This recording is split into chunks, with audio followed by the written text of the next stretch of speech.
Selamat pagi Bu Lucy dan teman-teman. Perkenalkan kami dari kelompok 4 dengan nomor urut 9. Saya Loverisa Michelle. Saya Tiffany Angela. Saya Teresa Lupano.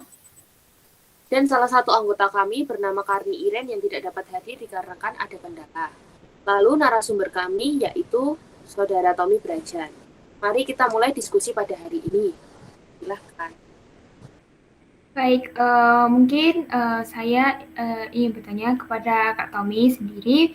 Mungkin bisa diperkenalkan dulu nih secara umum profilnya Kak Tommy seperti apa. Lalu mungkin Kak Tommy pernah menjalani bisnis apa saja yang pernah Kak Tommy sudah jalani gitu. Ya, oke. Baik. Terima kasih teman-teman. Ya, perkenalkan, nama saya Tommy Brajan. Saya adalah alumni Fakultas Bisnis angkatan 2017.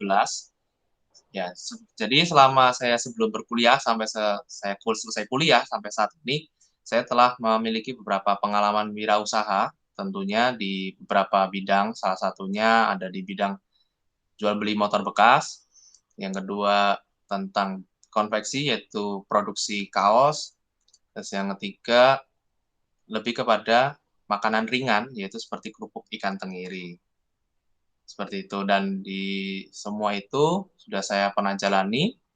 Ada yang beberapa tahun usianya, ada yang juga cuma sekedar sekilas, ataupun ada yang masih sampai hingga hari ini saya masih menggeluti usaha terkait. Seperti itu, teman-teman. Oke, baik. Selanjutnya, mungkin kalau dalam tadi kan ada beberapa bisnis yang sudah Kak Tommy pernah jalani. Nah, pasti di dalam pengelolaan usaha tersebut ada beberapa kendala. Mungkin bisa dijelaskan apa saja kendalanya, mungkin dari segi modal, kinerja, atau marketing, seperti itu. Oh iya, baik. Ya, untuk kendala-kendala yang dialami tentu ada beberapa spesifiknya juga untuk di beberapa usaha terkait. Tapi untuk secara umumnya dari 3 usaha yang sudah saya geluti ini, memang perkaranya pada modal keuangan seperti itu. Jadi memang salah satu contoh saja ketika kita ngomong di otomotif itu modal itu harus besar karena kita ketika membeli suatu produk atau motor dari pihak lain itu juga harus memiliki budget. Yang kedua perawatan atau servis kendaraan serta bayar pajak itu juga harus rutin karena memang waktu itu dari saya sendiri memang mengutamakan motor-motor yang masih aktif ya statusnya dan legal. Terus yang kedua juga untuk terkait dengan kayak bisnis kendala di modal di bidang konveksi itu adalah tergantung ketika kita adanya konsumen atau pembeli ya yang melakukan pre-order gitu. Itu biasanya kan ada yang mainnya DP, ada yang mungkin 20% atau yang 50% atau mungkin ada yang bahkan 0% gitu.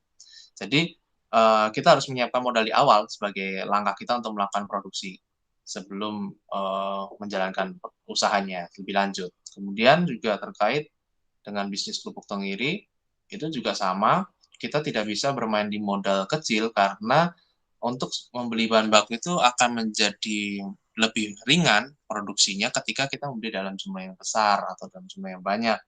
Sehingga memang secara umum kendala untuk permodalan memang ketiga bisnis ini kurang lebih sama di bidang keuangan.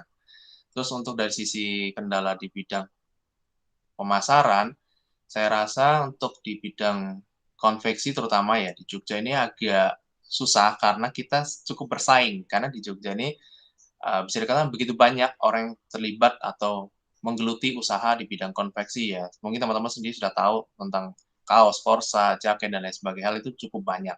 Jadi memang itu yang menjadi salah satu kendala di marketing itu adalah ketika kita menjual produk di tempat yang banyak produksinya. Itu menjadi suatu tantangan terbesar.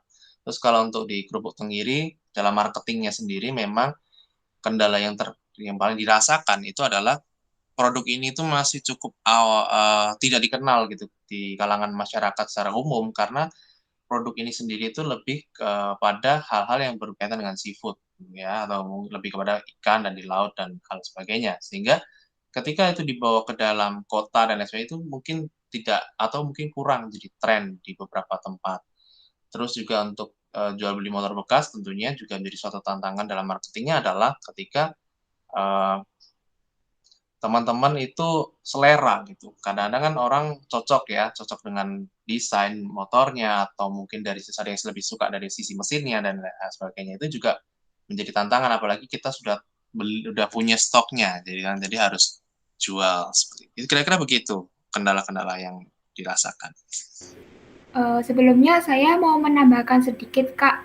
Kalau semisal tadi Kak Tommy berbicara tentang banyak sekali tantangan di dalam konveksi tadi, banyak saingan juga banyak yang melakukan apa itu bisnis yang sama juga yang di konveksi ini.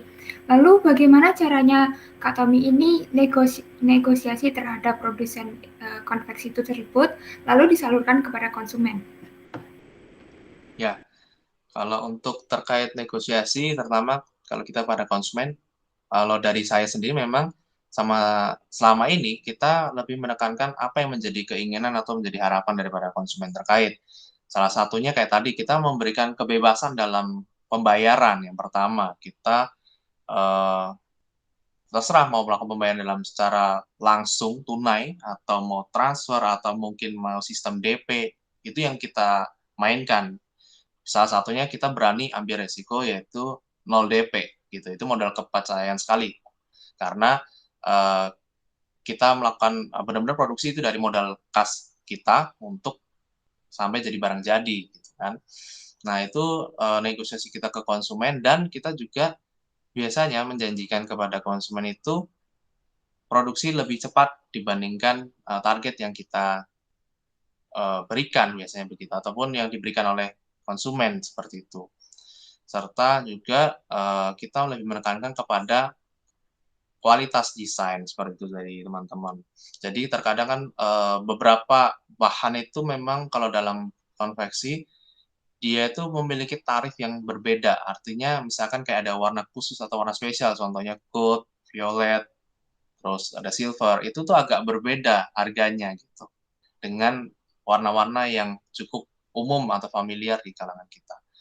Nah, hal-hal seperti itulah yang biasanya kita negokan dalam bentuk price. Jadi ketika ke konsumen kita berusaha kasih yang terbaik dari sisi kualitas tapi tidak menurunkan value-nya seperti itu. Jadi bukan murah tapi murahan, tetapi kita murah sesuai dengan kualitas yang kita tawarkan dan biasanya itu yang kita berikan untuk memenangkan market yang ada dan tentunya juga kita menggunakan jaringan sesama mahasiswa juga, artinya sesama teman-teman dekat juga yang kita kenal, yang artinya lebih bisa menjadi kepercayaan seperti itu.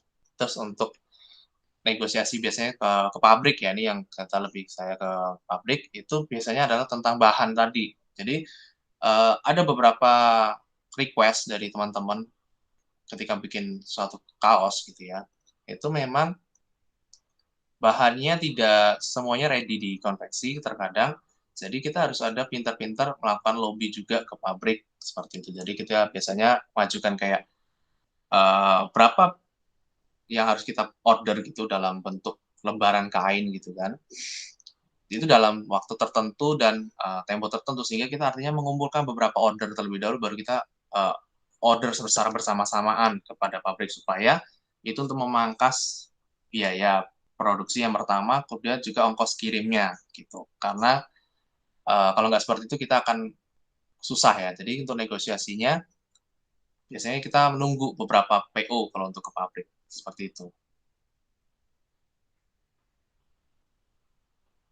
Ya, cukup menjawab.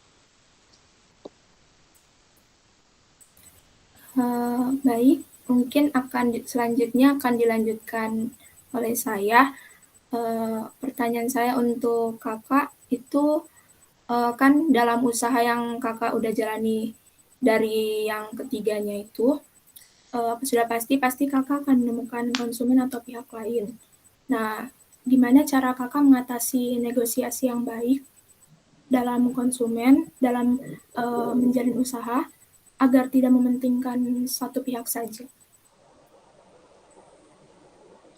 Oh iya, baik. Jadi untuk negosiasi ini sendiri, biasanya kan kalau dari saya itu saat ketemu dengan konsumen adalah kita akan lebih menggali dulu terlebih dahulu apa yang menjadi konsentrasi dari keinginan konsumen terkait. Jadi misalkan kayak kita contoh kalau dalam hal konveksi biasanya kan yang paling penting itu ketika desain dan warnanya itu harus cocok gitu ya, sesuai yang mereka inginkan. Nah ini biasanya kita secara realita lapangan itu belum tentu ada warna-warna digital yang kita lihat di dalam game komputer atau kita ngomong ketika ngedit gitu ya, itu belum tentu di dalam apa produksi kainnya itu ada. Nah, biasanya kita menawarkan warna-warna terkait yang setidaknya mirip atau mendekati daripada warna yang diharapkan.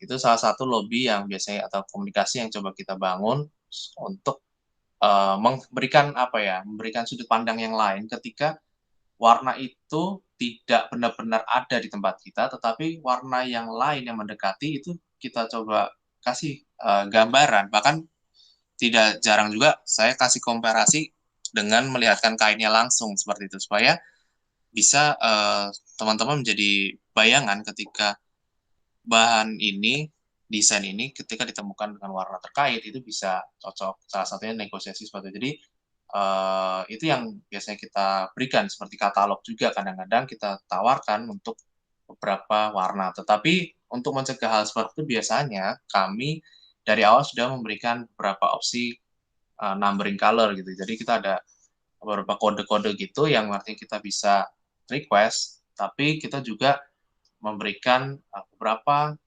pilihan yang artinya lebih pantas atau lebih cocok gitu ketika dikombinasikan dengan warna yang ada di desain teman-teman sendiri seperti itu. Kira-kira untuk itu dari sisi kita bisnis yang tadi ya yang konveksi. Kira-kira seperti itu. Baik, Kak. Selanjutnya, dalam usaha bisnis yang sudah dijalani, pastikan tidak selamanya negosiasi berjalan dengan baik. Jadi, ada saatnya pasti negosiasi kadang kurang berjalan dengan baik atau tidak lancar. Nah, menurut Kakak, cara-cara untuk mengatasi hal-hal yang kurang baik pada saat negosiasi itu seperti apa? Oh iya, baik.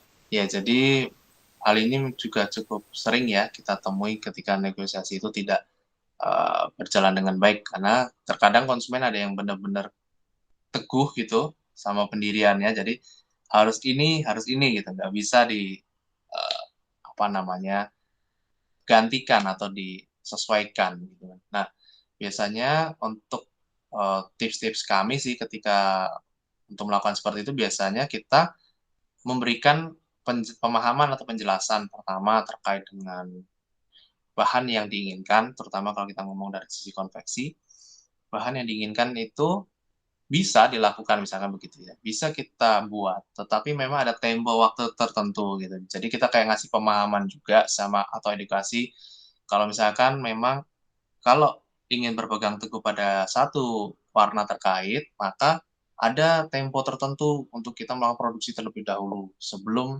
membuat itu menjadi kaos gitu. Jadi masih produksi dari sisi kain. Nah, biasanya itu yang kita kasih penjelasan juga ke mereka untuk sebagai langkah awal untuk kita melakukan apa ya negosiasi yang kadang-kadang juga sebenarnya akhirnya berujung pada cancel karena terkadang konsumen itu ada yang pengennya ada dan langsung dalam tempo tertentu itu harus jadi. Nah, seperti itu. Nah, biasanya kalau kita dari tadi yang saya sudah sempat jelaskan ya kira-kira awal apa ya salah satu bentuk kita seperti itu yang pertama. Atau yang kedua, saya juga tidak segan-segan kadang-kadang memberikan solusi ke atau referensi ke teman-teman yang lainnya atau produsen yang lainnya yang mampu menjawab kebutuhan dari konsumen terkait. Jadi tidak melulu harus masuk ke PO saya atau menjadi masuk ke bagian saya, tapi kadang saya oper gitu ke tempat orang lain yang notabene-nya mampu menjawab kebutuhan daripada konsumen tadi. Memang dalam hal ini sih yang kita bangun adalah sekalipun konsumen ini tidak melakukan pembelian atau tidak melakukan order di tempat kami, tetapi setidaknya kita tetap memberikan service gitu, supaya suatu saat nanti mereka bisa tetap ada komunikasi yang baik dengan konsumen yang sebelumnya yang sudah deal ataupun yang tidak deal. Kira-kira begitu. Kak, terima kasih untuk jawabannya. Mungkin pertanyaan selanjutnya akan dilanjutkan oleh teman saya. Oke. Oke, baik Kak. Pertanyaan selanjutnya nih, tadi kan sudah dijelasin banyak pengalaman.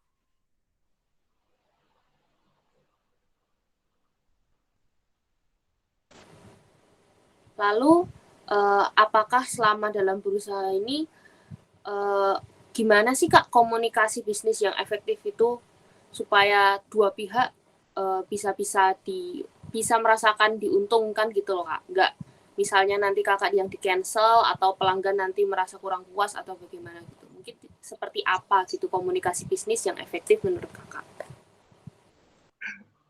Ya, komunikasi bisnis yang efektif itu adalah komunikasi yang dimana teman-teman itu mengenal konsumen itu gitu. Jadi dalam artian di gini, ini menurut pengalaman pribadi saya. Jadi ketika kita melakukan komunikasi, yang pertama adalah kita memang harus menggali terlebih dahulu secara secara jelas, secara konkret sebenarnya konsumen ini punya harapan seperti apa. Kemudian kita coba renungkan sekilas ketika berkomunikasi adalah apa yang kita punya atau kemampuan apa yang dimiliki oleh kita sebagai produsen yang akan menjawab kebutuhan dari konsumen tersebut. Nah, dalam hal itu kita berikanlah solusi ketika yang mereka inginkan dan mereka harapkan supaya nantinya semua yang diharapkan itu bisa tercapai seperti itu. Nah, selain kita mengenal itu, kita juga harus perbanyak istilahnya benar-benar menggali atau tanda kutip sedikit kepo gitu. Jadi supaya teman-teman itu benar-benar mengerti gitu, mengerti ketika konsumen itu tuh dia sukanya dalam apakah dari segi bahasa itu juga penting. Jadi ketika kita ngomong dia tidak cocok dengan kita juga, walaupun kita punya barang yang mereka akan cancel, biasanya begitu. Jadi itu penting sekali. Komunikasi ini juga yang sekarang saya tekankan adalah yang lebih ke tepatnya adalah tata penggunaan bahasa seperti itu supaya kita harus tahu konsumen kita itu pengetahuan tentang produknya sebatas apa sih gitu. Jangan sampai kita ngomong A, B, C, D, Z gitu ya, dia nggak ngerti gitu. Terlalu lengkap, dia nggak paham. Tapi kita sesuaikan gitu. Tata bahasa kita, terus bentuk komunikasinya disesuaikan dengan kemampuan atau pengetahuan dari si konsumen supaya apa yang kita sampaikan tidak mubazir dan tidak disalah mengertikan oleh konsumen tadi seperti itu. Terus juga yang selanjutnya kita juga harus menggali pengalaman dia gitu. Jadi artinya dia akan meng-sharekan. Jadi kita harus coba menggali pengalaman dia yang mungkin pernah melakukan pemesanan di tempat kita atau mungkin pertama kali dan kita juga harus bisa menggali dia pernah melakukan pemesanan di mana gitu supaya kita bisa menjadi tolak ukur kita juga ketika kita nanti mau memberikan suatu solusi ke dia gitu seperti itu supaya kita nggak nggak memberikan apa yang seharusnya tidak dibutuhkan dia gitu kira-kira begitu alias mubazir kan jatuhnya kembali lagi mubazir nah, seperti itu kira-kira untuk komunikasi yang efektif ya kalau dari saya seperti itu untuk langkah-langkahnya dan prakteknya. Oke, jadi mengenali konsumen itu penting ya Kak ya. Lalu pertanyaan berikutnya, saat itu kan kakak sudah menjalani usaha kira-kira beberapa tahun yang lalu. Apa ada rencana untuk mengembangkan bisnis tersebut? Mungkin zaman sekarang kan banyak teknologi lebih canggih. Lalu ada kayak platform seperti bisa dijual di Shopee, Tokopedia, dan lain-lain gitu. Apakah ada rencana gitu Kak? Kalau mungkin sudah pernah, bisa dijelaskan gitu ke teman-teman. Oh iya, ya untuk untuk di platform e-commerce sendiri saya sebenarnya belum pernah untuk melakukan penjualannya secara langsung karena memang saat itu belum terpikirkan juga untuk masuk di bidang e-commerce yang pertama. Yang kedua, kalau untuk pengembangan bisnis, sebenarnya saya ada harapan untuk mengembangkan bisnis ini lebih maju lagi ke depannya. Yang artinya kita punya harapan ke depan kalau bisa adalah kita juga sendiri yang menjadi pabriknya gitu. Karena perlu disadari terkadang kita sebagai konveksi itu juga agak serba salah gitu ketika kita tidak bisa memproduksi sendiri secara kain, terutama bahan karena itu bahan utama ya sebagai bahan utama kita ternyata ada beberapa yang nggak bisa kita produksi. Nah itu yang jadi harapan kita tuh untuk pengembangannya adalah kalau bisa memang pertama mencari permodalan yang cukup banyak untuk tadi bisa memiliki pabriknya sendiri, terus ya konveksinya itu sendiri dan ataupun plus sama store-nya juga. Jadi benar-benar kita bisa memangkas istilahnya apa ya, memangkas biaya kirim atau ongkos kirim biasanya. Terus untuk dalam hal apa namanya waktu juga jauh lebih menghemat karena kan kalau misalkan kita nunggu dari beberapa supplier atau misalnya pabrik itu kan memang butuh tempo waktu ya. Nah itu yang memang diharapkan. Tapi untuk pengembangan dalam dunia digital ke depan, sebenarnya untuk bisnis ini sendiri mungkin akan dicoba gitu untuk masuk ke dunia digital. Salah satunya bisa tadi kalau memang kita punya suatu branding gitu ya terhadap suatu merek kita sendiri, mungkin itu akan dicoba gitu. Tapi selagi belum punya ya, selagi kita belum sanggup membuat branding sendiri untuk produk, misalkan kaos kita sendiri, mungkin belum untuk mencobanya di bidang e-commerce seperti itu. Tetapi untuk secara mungkin pemasaran di dunia digital secara sosial media itu penting. Jadi misalkan di Facebook kah atau di Instagram atau mungkin TikTok dan lain sebagainya itu akan saya rasa lebih cocok ya ketika kita ngomongin seperti ini yang usaha yang saya geluti seperti itu.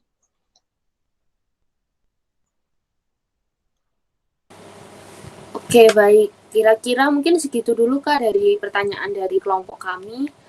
Terima kasih banyak atas partisipasinya sudah mau membantu kelompok kami dalam wawancara hari ini. Terima kasih. Oke, terima kasih kawan-kawan. Terima kasih Kak Tommy sudah meluangkan waktu.